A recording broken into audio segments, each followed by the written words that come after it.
Hey, hi everyone.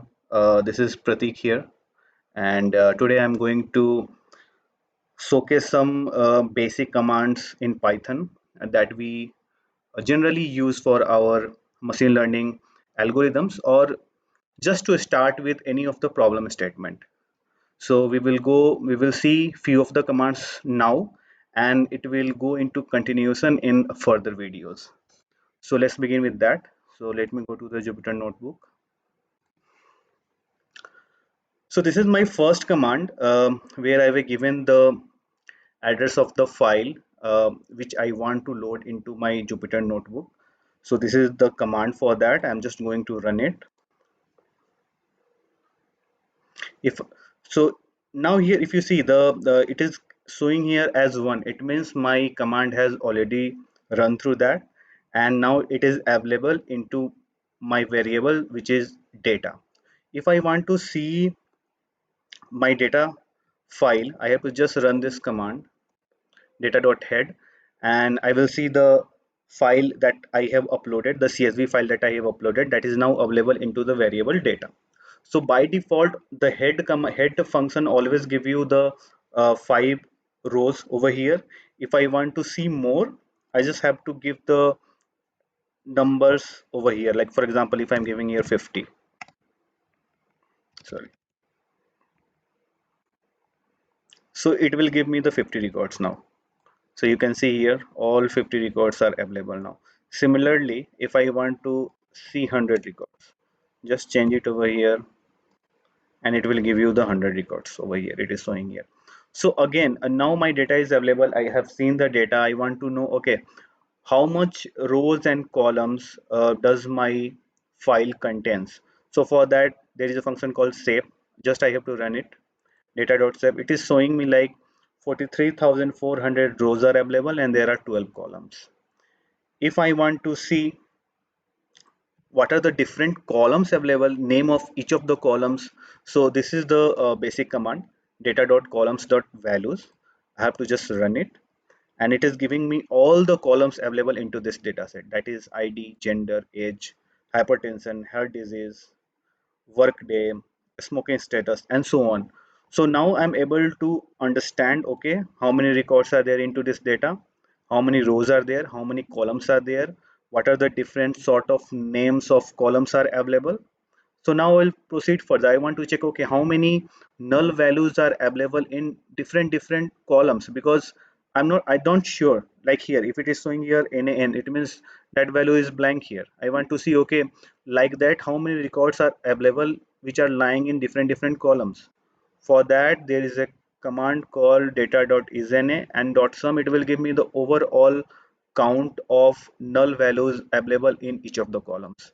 So I will just run it, and it is showing me all the column names here and the kind of null values available here. So where it is 0, it means there is no null values. But if I see in BMI and smoking status, there are few numbers. It means this much number of records are null over there. So like this, we can find the null values available over there. So there are various way to handle the null values. For example, we can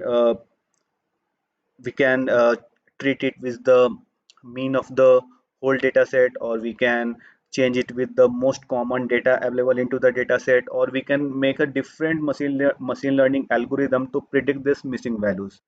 But as of now, I am just trying to drop those rows where the missing values are available. So for there is a command called drop na, and I'm dropping that null values, and I'm also showing the records after dropping the null values.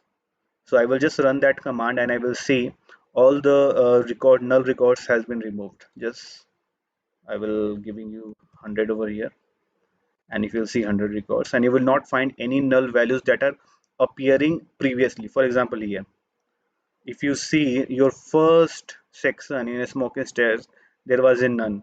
Again on the second index, if I go down and if I see over here, there is nothing NaN available over here. So this is the very good solution for removing the NaN, but I will not suggest every time to drop the null values. it will always depend upon the data set, what how you want to treat with your null values. So our next command is like, okay, fine. Now my data set is there. That is a combination of numeric and categorical values. So I want to know which are the numeric and categorical columns are available. So for that, there is a command that is called data.select.dtypes and np.number. This will give me the numeric columns available into the whole data set. So let me just run it, and I will find out ID, age, hypertension, heart disease, average glucose level, BMI, stroke. These are all numeric columns. Likewise, if I want to check, okay, how many character columns or categorical columns are available into the dataset. For that, this is the command, and I will just run it, and you will see all the categorical columns are available over here. For example, gender, ever married, work type, residence type, smoking status. So it is very important to know in the starting which are my categorical columns, or whether the categorical columns are available into my dataset or not. Because once we are processing our data for our machine learning models or machine learning algorithms, we cannot directly put this categorical values over there. We have to convert into zero ones, because machine always understand the numeric things, especially 0 and 1.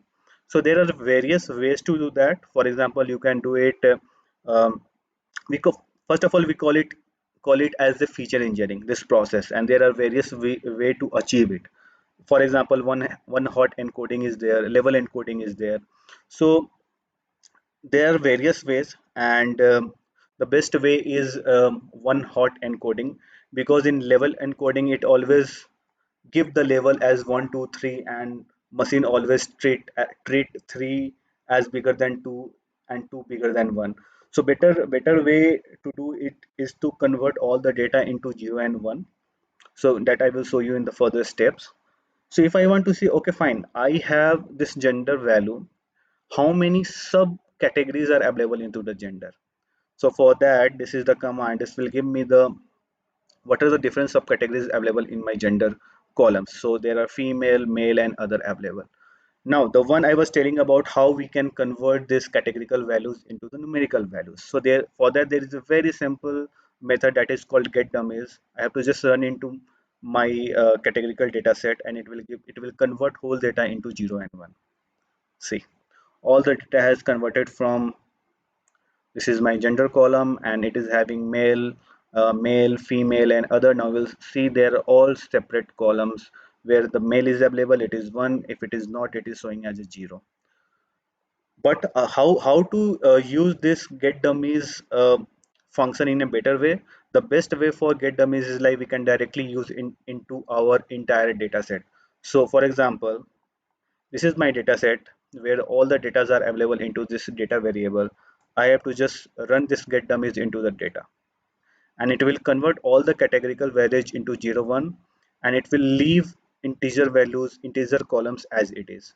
So now my data is very much ready. Now I can proceed further, and I can directly put this data into my machine learning algorithms. So this was the whole content for today's video. Hope you guys have liked it. This is a very basic and simple step, but it is very important. We as a data scientist, or in our day-to-day life, always deal with these of the commands function. We use it in a very day-to-day life. So yeah, I find hope this will be helpful for you guys, and keep watching, keep supporting this video. I will be bringing more simple and very useful function commands and algorithms related to machine learning in my future videos. So thank you, thanks a lot.